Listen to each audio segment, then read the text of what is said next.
Bismillahirrahmanirrahim. Assalamu alaikum. My name is Hassan and today we are going to add column or row gap in flexbox in Atomic Elementor new editor.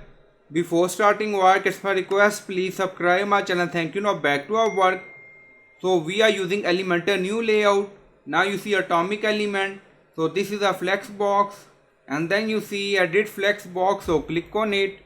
Now you see multiple option and then go to style and then you see layout. So click on it and then you see gaps and then you see option unlink gaps. So if you want you can click on it. Now you see columns, row and then you see in pixel. So you can select percentage, EM, REM, VH. So you can select option according to requirement. We select pixel. Now you see column 40.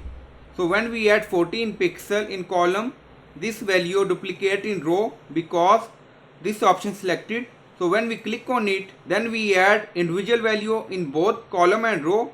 Now 20. Now you see 40. Now make it 90.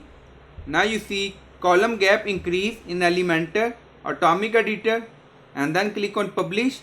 So I hope you like this video. Please like, comment, share, subscribe. Thank you for watching.